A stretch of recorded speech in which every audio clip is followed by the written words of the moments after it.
Sí. Tenemos, en serio, un especialista en esto que nos va a ayudar, Sí. César Litvin.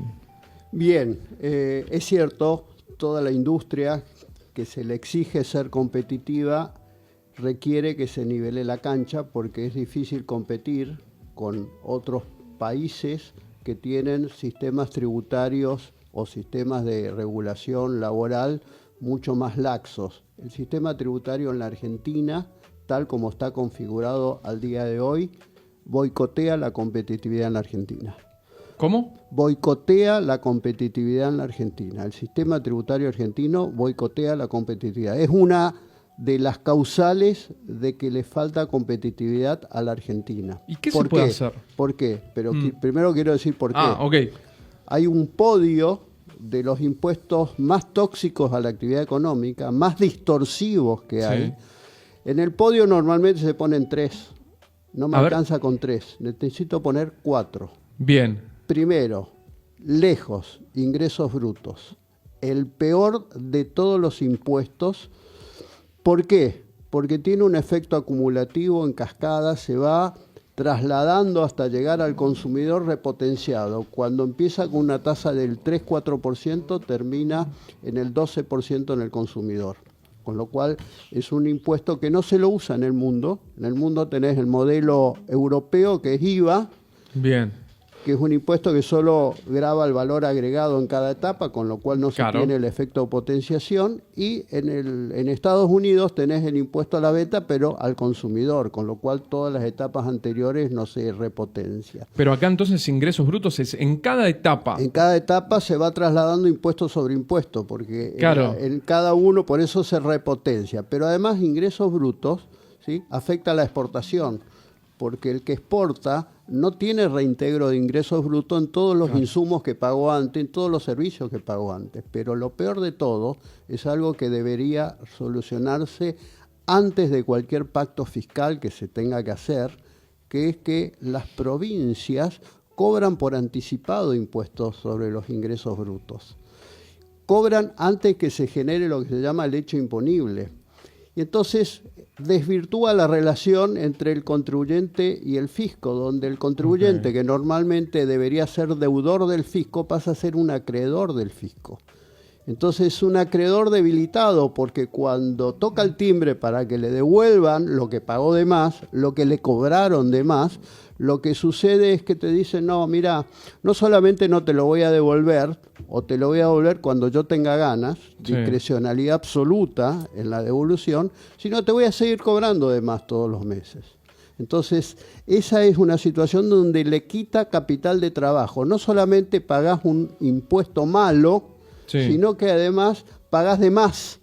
Y ese capital de trabajo lo necesitan las empresas, porque para pagar sueldos, para pagar a los proveedores, para pagar insumos, se endeudan.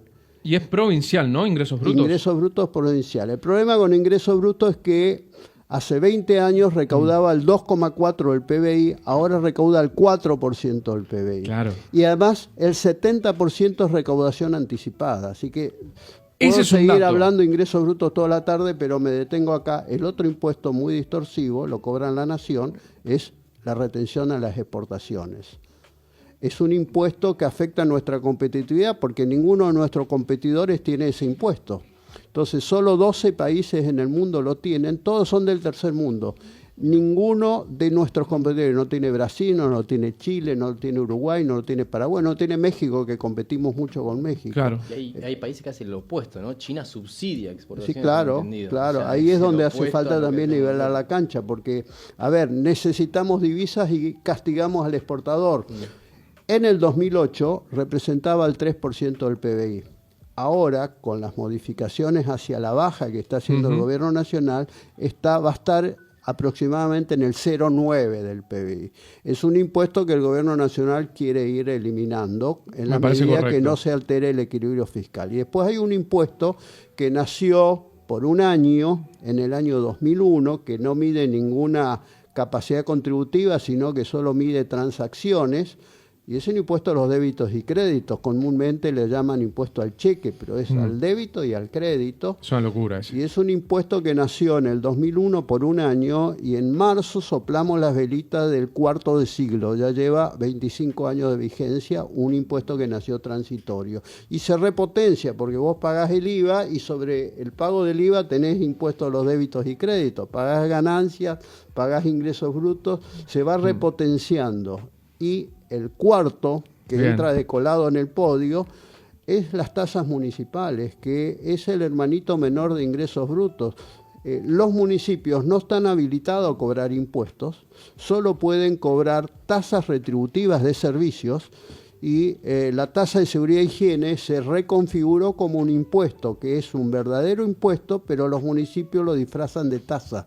Le dicen tasa, pero es un impuesto porque graban las ventas. Entonces vos tenés una superposición de a nivel nacional IVA en algunos productos internos, a nivel provincial ingresos brutos cobrados por anticipado y demás, y por el otro lado la tasa municipal de seguridad e higiene.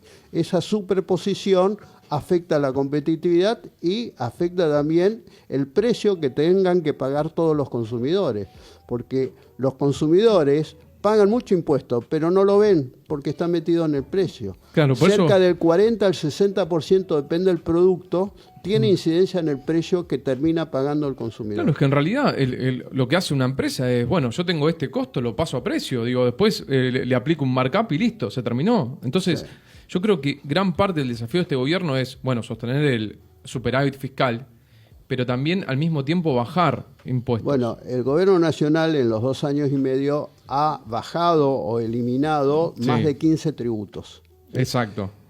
Representó cerca del 2% del PBI, no alcanza todavía, es insuficiente, pero, insisto, el peor de todos es el más difícil de eliminar porque representa el 4% del PBI. Y las provincias además son voraces, están cobrando por anticipado. Imagínate que te viene la factura de luz, ¿sí? Bien. Y te cobran de más, ¿sí? Vos vas y decís, che, me cobraron devuélveme. Sí. Ah, no, primero te mando una inspección que puede durar años. Después intento con cara de pocos amigos que desistas de la devolución, ¿sí? Y después te dice, mira, mientras tanto... Seguime pagando de más. ¿Cómo podés ser competitivo en esas condiciones? Y ustedes se encargan de nivelar, digo, en el estudio que ustedes tienen. ¿Qué es lo que ustedes le podrían recomendar? Nosotros defendemos los derechos de los contribuyentes que son normalmente avasallados por los fiscos, básicamente provincia y municipio, en otra época también a nivel nacional, donde la relación entre el fisco y el contribuyente era una relación no de derecho como debe ser, sino de poder. Claro. Con mucha discrecionalidad. Hago lo que se me cantan las bolas, total. Y arreglate. Haceme juicio. El problema que hay es que modificar el sistema de defensa de los contribuyentes en el orden nacional, provincial y municipal. Básicamente provincial y municipal. ¿Por qué? Porque me cobran de más ingresos brutos. ¿Qué puedo hacer? Tengo que ir a los juzgados. Los juzgados provinciales tengo varios problemas. El primer problema es que normalmente están alineados con los gobiernos provinciales. El segundo problema es que existe el sistema solve repet. Tengo que pagar primero para que para poder defenderme, sí. Con lo cual tengo que lograr una medida cautelar, es lo más parecido a Misión Imposible. Entonces, bueno, estamos en la pelea, nosotros damos pelea, tenemos todo un departamento contencioso que se dedica solo a pelearnos con los fiscos, ¿sí? Me acuerdo cuando se creó el impuesto a la riqueza, nosotros controvertimos todo ese impuesto que era una locura, mala idea, una locura, un disparate, recontra confiscatorio, no confiscatorio, recontra confiscatorio. ¿Qué es confiscatorio? Para contarle a los que están del otro Confiscatorio es lado. cuando el impuesto absorbe una parte importante de la renta. O sea, si vos tenés que pagar un impuesto y absorbe más del 33% de la renta, es confiscatorio. En el caso del impuesto a la riqueza, no solamente absorbía toda la renta, sino absorbía parte del capital. Es una Entonces locura. era recontra confiscatorio. Una locura. Entonces, ¿el impuesto a las ganancias también sería confiscatorio? No. ¿El 33% dijiste? Sí, lo que exceda de ese 35% es la alícuota de impuestos que se intentó bajar por el gobierno nacional, los gobernadores no quisieron. ¿Sí? César, Ahí. te quería preguntar, vos mencionaste que el gobierno nacional ya había logrado erradicar determinados impuestos. ¿Cuáles son los más grandes que capaz como consumidores no tenemos la conciencia de que ya dejamos de pagar? De los que dejamos de tragar. Exactamente. Se dejó de pagar el ITI, que era un impuesto a la transferencia de inmuebles. Se dejó de pagar impuestos internos para los autos, para los seguros, para el servicio celular, ¿sí? Bajaron aranceles de importación para los teléfonos celulares y para aires acondicionados, bajó impuestos internos también. Bajó el impuesto país, que era todo trasladado a precios también, se eliminó el impuesto país. Bueno, hay una reducción gradual también de impuestos internos, ya quedaron muy pocos productos grabados, bebidas alcohólicas, cigarrillos, etcétera. Bueno, de hecho, para la importación y la compra de celulares y muchos electrodomésticos, teles, computadoras, bajaron en enero como 20-25% los precios. Sí, Sí. los autos que estaban grabados por interno bajaron entre el 15 al 18%. Claro, bueno. Es un montón. Y A eso, partir de este año. eso es una ventaja para el consumidor final. Pero por supuesto. Digo, no sé cuál es tu visión, César, sobre, para mí, el peor impuesto de todos, que es el que no está legislado, que es el de la inflación. Sí, claro. Porque te tracciona además todo el resto de los otros impuestos que estás pagando Bueno, además. para una parte de la biblioteca la inflación es un impuesto, porque es una transferencia de riqueza del sector privado al sector público, con lo cual Claro. una parte de la biblioteca considera al impuesto dentro de la presión fiscal. Y si consideramos en época de más inflación Sí. al impuesto a la inflación como impuesto, y si además medimos la presión fiscal sobre los que pagan impuestos y Claro. metemos la informalidad ahí, que es elevada, ¿sí? 50% Entonces, más o menos. ahí nos vamos a encontrar que la Argentina tiene la más alta presión fiscal del mundo. Y tengo una pregunta, porque ahora vamos también con Manu, preparar tus preguntas también. El tema, mucho en economía, yo en su momento daba clases con, no sé si lo ubica, Darío Rossignolo, en su momento en la UBA, y... Estoy en la UBA, pero en la cátedra de impuestos.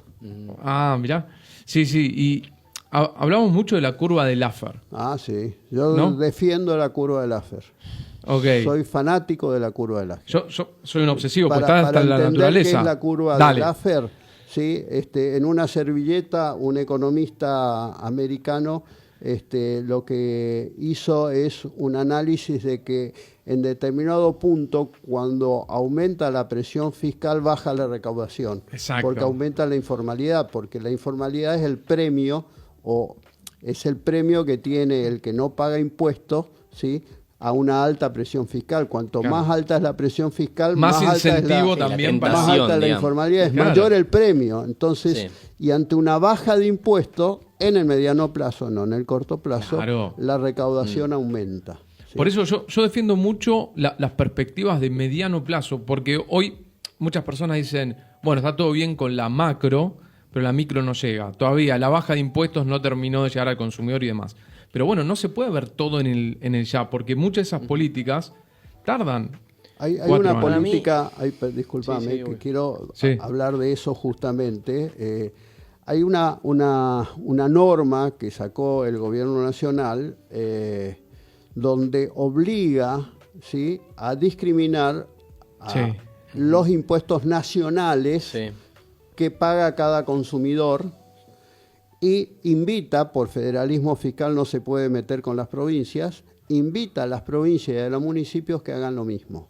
¿Sí? Claro. ¿Para qué? No lo hacen. Para que cuando vos compres o vayas a tomar un café, sepas de ese café cuánto se lleva la nación de impuestos, cuánto se lleva la provincia de impuestos y cuánto se lleva El municipio, en tasas. Hasta ahora solo 3 provincias adhirieron a eso, ¿sí? Ok. Y ningún municipio quiere discriminar lo que cobra en cada precio, porque ahí es donde el ejemplo se aplicó en Brasil con mucho éxito, porque Brasil también tiene un sistema complicado de federalismo fiscal, y cuando el consumidor sabe de que si va a cargar nafta en una estación de servicio, paga una tasa vial y en otra no paga, va a elegir dónde cargar nafta. Si va a un supermercado donde Morón o Moreno le cobran una tasa a los supermercados, ¿sí?, lo que se necesita es transparencia fiscal, que el consumidor sepa cuánto está pagando.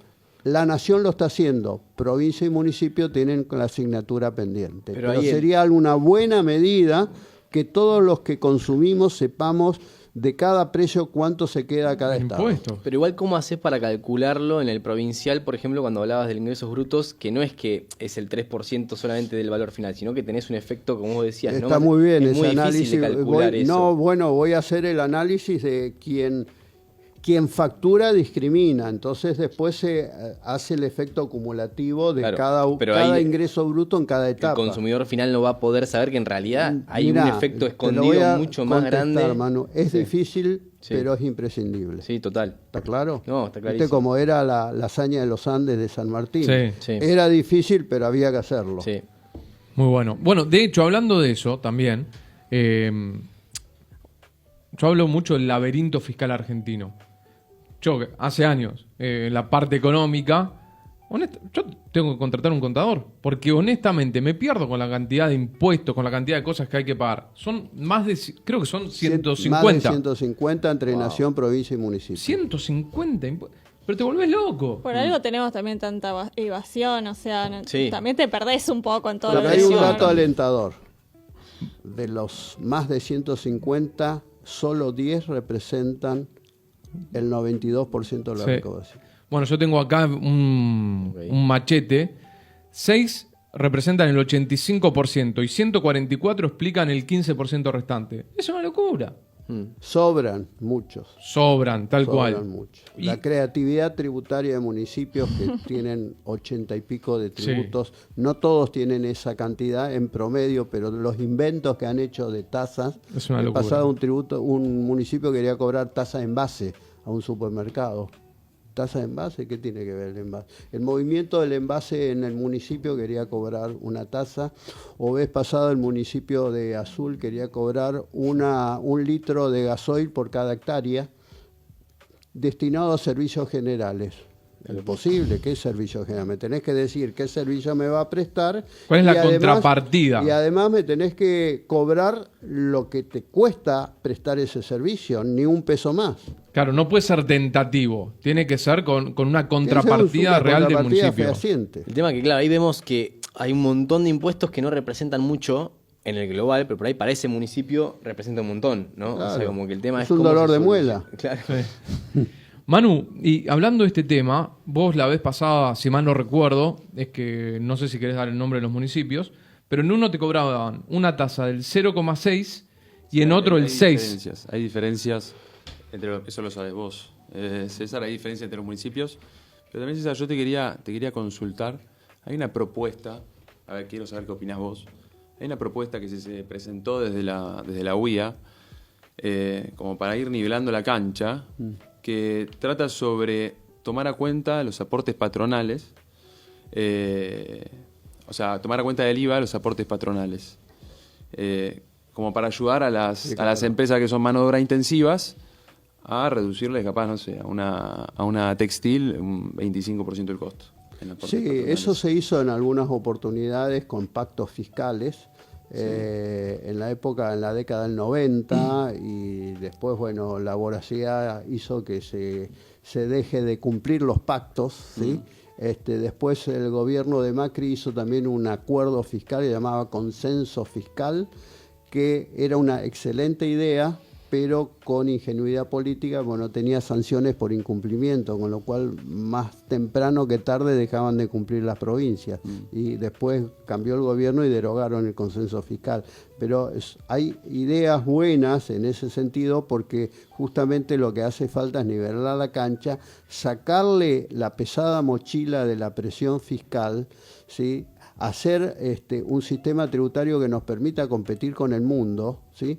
Y básicamente generar empleo y trabajo en la Argentina a través de inversiones. En ese aspecto el RIMI es un régimen de inversiones para pymes, ¿sí? Es bueno, lo que pasa es que está centralizado solo en pymes. Después tenés el RIGI, que es para bolsillos grandes, más de 200 millones de dólares. En el medio, las que no son pymes y tienen capacidad de inversión, no tienen ningún régimen de promoción de inversiones. Entonces, hay un hueco ahí que debería ser cubierto inmediatamente para que no solamente las pymes puedan tener algunos beneficios impositivos, sino también las que no son pymes, pero no les da el bolsillo para los 200 millones. Entre 50 y 200. No. ¿Cuál es el rango? Solo las que son pymes pueden llegar a invertir un mínimo de $150.000 Sí. a un mínimo de 9 millones, depende de la categoría pyme. Ok.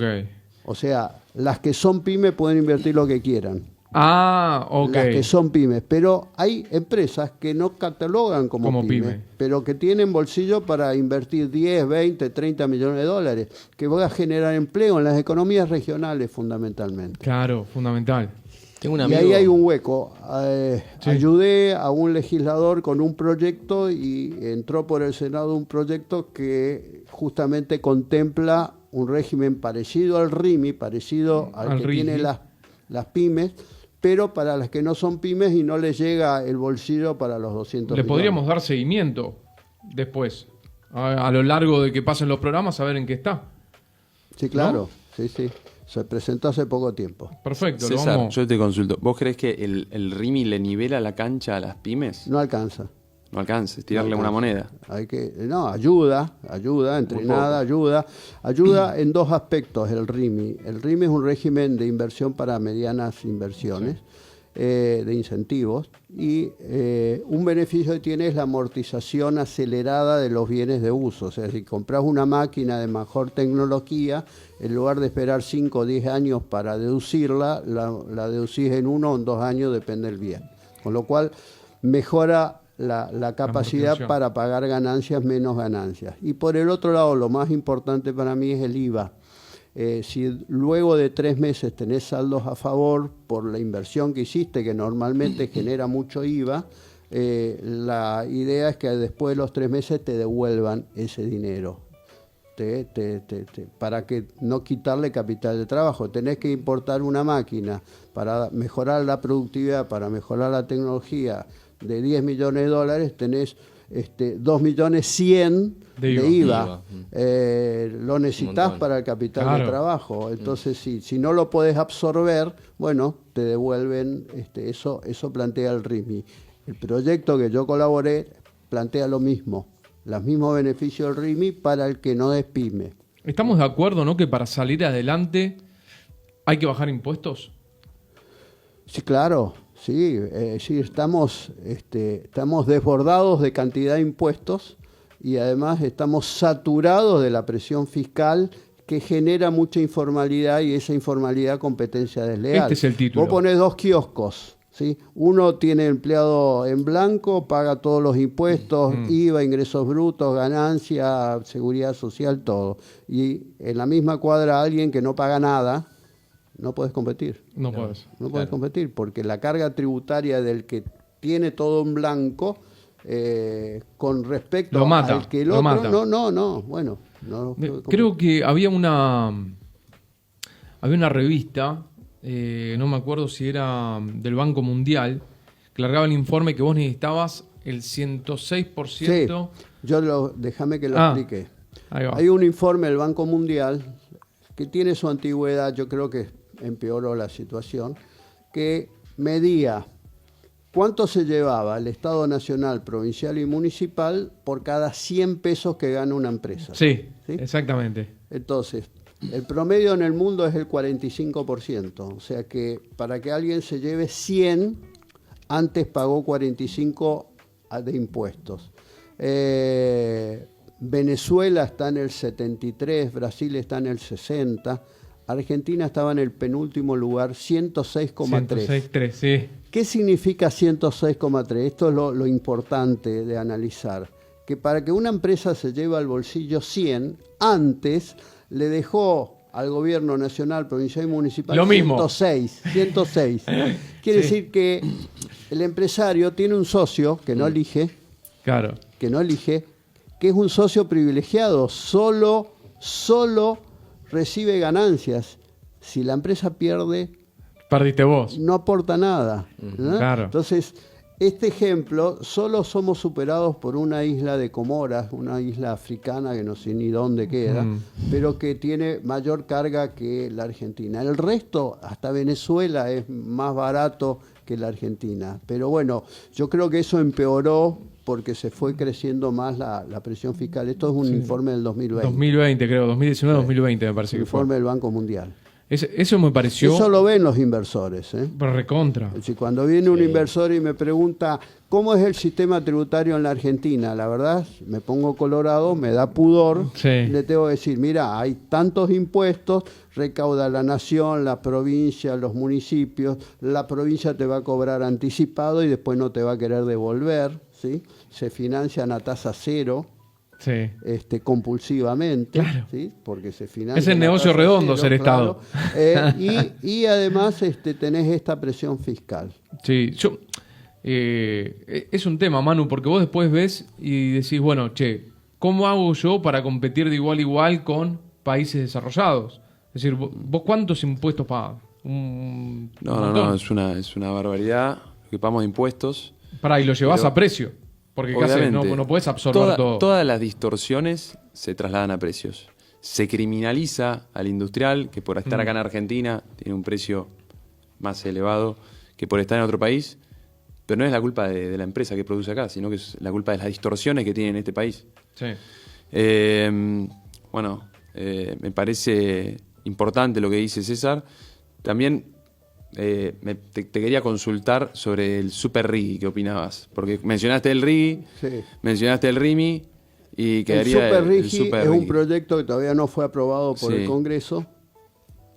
Es para inversiones muy grandes que no se están haciendo en la Argentina. Por ejemplo, fabricación de autos eléctricos o algunas otras cosas que tienen lindos beneficios, una alícuota de ganancia más reducida que el RIGI incluso, pero que trata de promocionar actividades que hoy en la Argentina nadie se animaría a hacerlo, ¿sí? Claro. Entonces, me parece Pero eso es porque le están poniendo condiciones globales para que vengan a invertir acá. ¿O sí, no? claro, porque queremos, de Desarrollar alguna esas manera industrias. necesitamos desarrollar más Desarrollar. industria, necesitamos una asignatura pendiente, es la gente que se está quedando sin trabajo. Claro, en los últimos 5 años en la industria se perdieron 75.000 puestos de Bueno, trabajo. esos 75.000 necesitan comer. Claro. Entonces hay que buscar inversiones que generen ese empleo. Hay que buscar inversiones que generen y las que ya están generando. Y las que están generando empleo, bueno, de alguna manera algo van a tomar de los sectores de la microeconomía que le está yendo bien. Sí, tengo un Yo amigo creo Obviamente, que- energía, minería, economía del conocimiento, Yo creo que- agro, Claro, etcétera. Eso, un amigo industrial me dijo que todo lo que es el RIGI y todo eso, que supuestamente la matriz productiva del país está yendo hacia el camino de, ok, vamos a ser muy buenos en el país porque vamos a tener minería, vamos a tener petróleo y todo esto, pero todos esos proyectos de RIGI tienen el beneficio de que pueden comprar en el exterior sin pagar impuestos, que normalmente cuando vos importás Con algún sí beneficio, pagás. lo del RIGI, no el RIMI, Y no ahí para está el las problema. pymes. El RIGI puede comprar algunos Eso. insumos con beneficios de los... Pero eso hace falta porque ahí Sí, si claro no que hace estaría ese falta. beneficio, le compraría por ahí a industriales locales que, vos decís un podrían compra abastecer. argentino. Porque hay Hay un que ver montón de si en la industrias que podrían Argentina abastecer a esos proyectos Bueno, tan si la grandes, Argentina puede abastecer, pero ya quedan afuera porque habrá no que tienen este beneficio. habrá que mejorar la infraestructura de las rutas argentinas, que también tienen un peso importante, y las distorsiones que genera estos impuestos que obviamente afectan la competitividad con otros productos. Claro, pero si ya se lo beneficiás al RIGI sacándole todos esos impuestos a importar esos Sí, insumos. pero igual el RIGI tiene que ver básicamente con determinados sectores de inversiones de más de 200 millones de seguro. dólares y que son generadoras de empleo. Pero te traen las cápsulas de China, con las casas, te traen todos los insumos que usan directamente Pasa que del ahí- exterior en vez de comprarlo acá. Yo no sé si te rompe la matriz de costos. Por acá, digo, vos tenés que Son pensar... super proyectos, no te va a romper una matriz de costo, vos decís, o sea... No No lo sé. creo. No Sí, creo que... No sé. y Ya le estás hablando- beneficiando con impuestos a ganancias y un montón de cosas. Sí, a ver, es un tema, el hecho, yo creo que hay dos factores que tenemos que tener, tres en realidad, que ahí Fran nos hace una pregunta en el chat, como que por un lado sostener a la industria que ya está, digo, con la chimenea prendida, por llamarlo de una manera, ¿no? Caso de Manu. Por otro lado, nuevas empresas que desarrollen sectores claves, que lo llamamos los 4 gigantes Sí. que vas en Argentina, agro, minería, industria del conocimiento y energía. Entonces, y después también está, que acá aprovecho también la pregunta de Fran, los dólares debajo del colchón. Digo, como que son 3 factores que deberíamos atacar, pero no es uno u otro. Para mí son los 3 que tenemos que estar empujando de a todos, ¿no? Y aprovecho me tiré el centro, ¿no? Pero, ¿cuántos dólares crees, César, que hay debajo del colchón, honestamente? Y Bien. ¿qué dice la ley, no? Bien. ¿Van a salir esos dólares? Según información del gobierno, Ok. se cree, es un dato estimado por Economía Subterránea, se cree que hay 170.000 millones de dólares fuera del sistema formal. Sí. Obviamente que una parte de eso le vendría muy bien a la masa muscular, ¿no?, de la economía, para darle más masa muscular a la economía. Y se ha creado un régimen que se llama de inocencia fiscal. Y yo digo, es muy bueno este régimen de inocencia fiscal por varias cosas. Primero, en las décadas que llevo de ejercicio profesional, cada vez que se hacía un anuncio de impuestos era que te iba a doler el bolsillo porque iban a crear más Sí. impuestos o iban a aumentar los impuestos, y además, algo que pasaba desapercibido, se le daba más poder al fisco y se le quitaba más derecho al contribuyente. Ok. Y eso pasaba desapercibido, pero cada vez se le daba más poderes al fisco para presumir, para fiscalizar, para... El poder de policía y un poder el poder total. donde cada vez se quedaba más debilitado las garantías constitucionales, ¿sí? Y teníamos que ir a la justicia. Este régimen de inocencia fiscal al principio sonaba disruptivo el nombre, pero tiene mucho de restituir garantías que se fueron sacando al contribuyente y dándole más discrecionalidad al fisco, y esa discrecionalidad a veces traspasaba la frontera a lo discrecional y se volvía arbitrario cuando el ejercicio del poder era ilimitado. Inocencia fiscal tiene varios capítulos. Uno, mejora la ley penal tributaria, ¿sí? Un capítulo.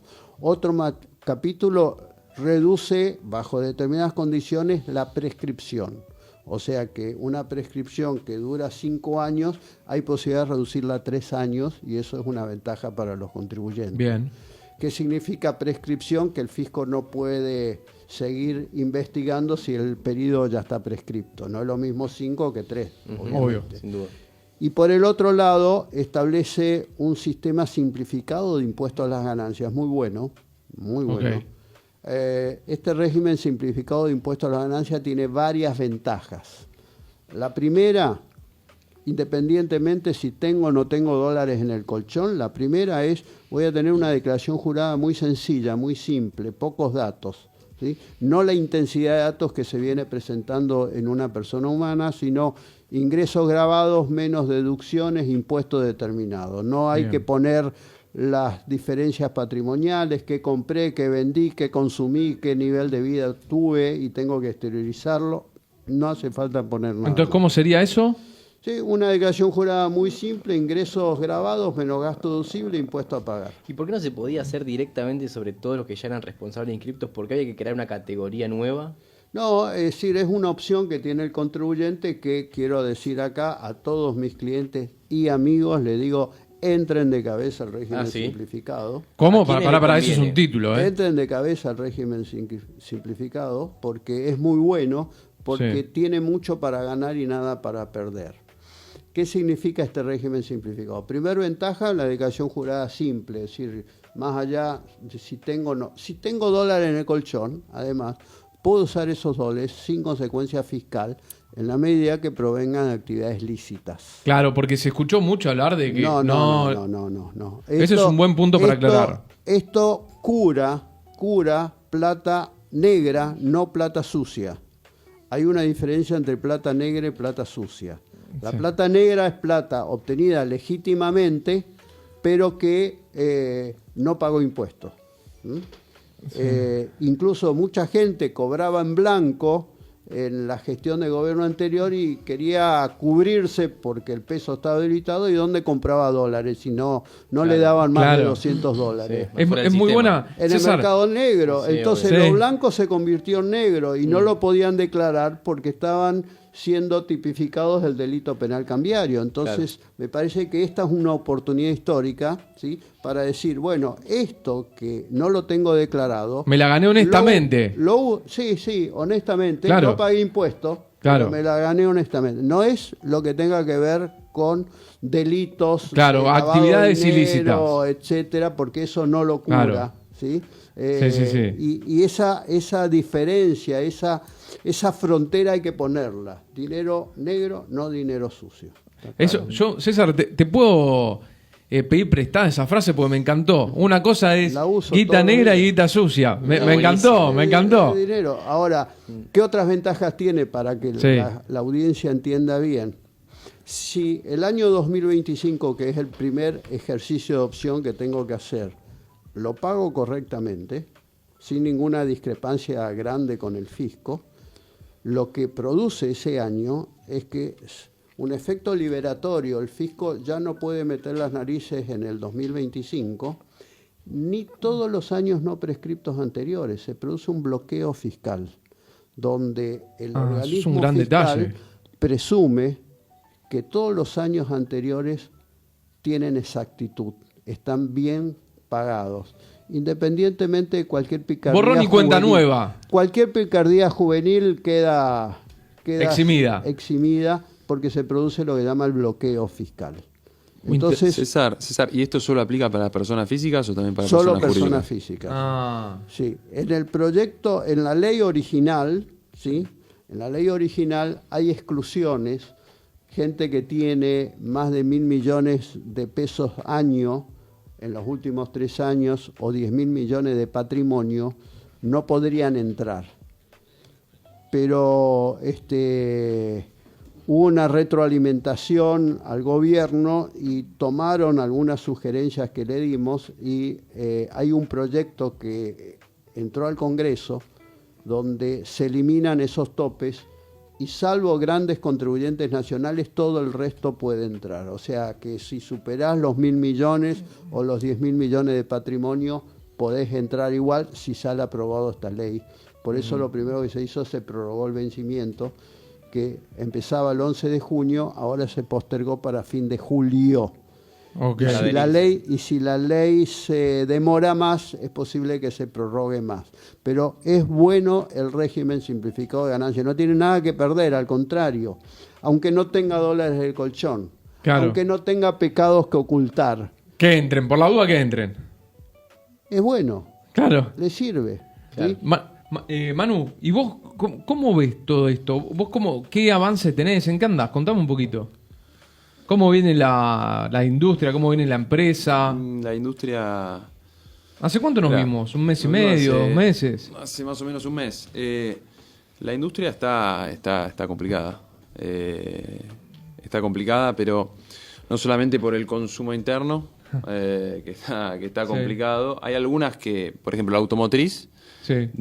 está más o menos a los mismos niveles que el 2022. Construcción está muy golpeada. Bueno, después tenés las industrias que están, bueno, oil and gas que está en su auge muy Claro, bien. está metiéndole Minería con que todo. está por arrancar, que todavía no arrancó. Bueno, pero el proyecto medio son largo plazo, ¿no? largo plazo, acá 5 años, Claro. hasta que arranquen los proyectos grandes. Pero es complicado ser industrial en Argentina porque se está se le está facilitando a los que producen en otros países. Claro. Eh, Y cuando vos hablabas del costo argentino, sí. ¿cómo podemos unir lo que dice César con lo que vos planteás? ¿Me entendés? Sí. ¿A qué te referís con el costo argentino? Era gran parte impuestos, la No, distorsión sí, que hay impuestos. Hay gran parte que son impuestos, Sí. obviamente. Después, no sé, te hago otro ejemplo. Dale. Se para una planta, ¿no? Por un problema sindical. Eso se traslada a precios. Y eso es Sí. parte del costo argentino también. O infraestructura.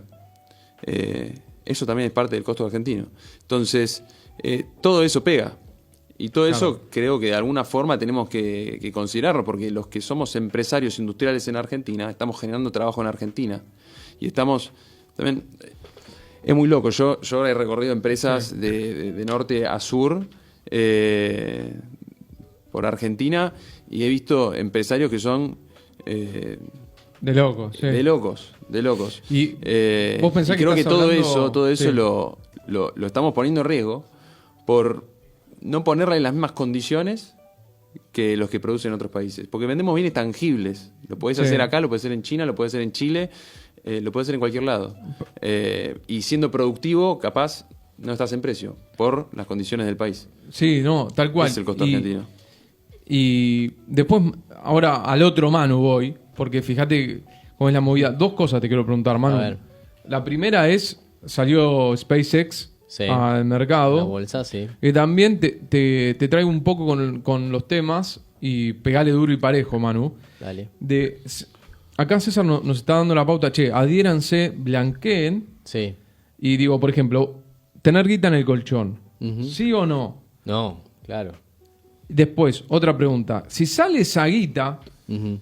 se puede invertir en mercado de capitales argentino, en empresas argentinas, como también en SpaceX. Primero, ¿qué pasó con SpaceX? Con Salió el la loco bolsa. de Elon Musk. Tremendo. Salió Sí. la bolsa finalmente, estaba muy esperado esa salida de la bolsa, que fue finalmente el viernes. Sí. Y había mucha, digamos, expectativa de ver qué iba a pasar con el precio porque la evaluación de SpaceX era astronómica. O sea, salía básicamente ya de una a la bolsa siendo la empresa número 6 o 7 en el mundo en valuación, ¿no? Claro. Y además teniendo pérdidas hoy por hoy. O sea, Sí. eso es muy loco. O sea, teniendo pérdidas, estaba cotizando como a 90 veces sus ventas. Y aún ¿Pero qué es en una todo- apuesta entonces? ¿Qué- Es una apuesta, sí. O sea, la mitad de las empresas, en realidad solamente el 43% de las empresas que salieron al mercado en los primeros 12 meses, digamos, las acciones terminaron subiendo. O sea, las otras perdieron, ¿sí? Ok. Entonces, es una apuesta si el 50% de las empresas que salen a la bolsa después terminan, digamos, dando pérdidas para el inversor. ¿Por qué? Porque todavía no se sabe, o sea, no hubo mucho recorrido de la empresa en la bolsa, todavía no, digamos, maduró, digamos, sus presentaciones de balance, su recorrido en bolsa, entonces todavía la gente todavía no sabe muy bien cómo le va a ir a esa inversión y es muy especulativo al principio. Entonces, también por eso ahora viene subiendo y bajando mucho día a día. O sea, el primer día subió como un 20%, hoy está en rojo un 4%. Es muy especulativo invertir en empresas que salen a la bolsa. Claro, pero yo lo que vi fue que ya incluso cotizaba más que el PBI de un montón de países. Tremendo. ¿Puede ser? Sí, seguro. El nuestro, 5 PBIs, ¿no? Claro, es una cosa así, locura. una locura, sí. Entonces, Y Elon Musk pasó a ser el primer trillonario, del mundo. Una Una locura. Ujú. Bueno, ese que te puede contratar tranquilamente, ¿no? Porque si quiere venir acá con Starlink, tenía un proyecto. Quiero agregar un párrafo. Dale. El que tiene dólares hace 10 años en el colchón, ponele $100.000. Sí. 10 años después, ¿le sirve esos $100.000 igual que hace 10 años?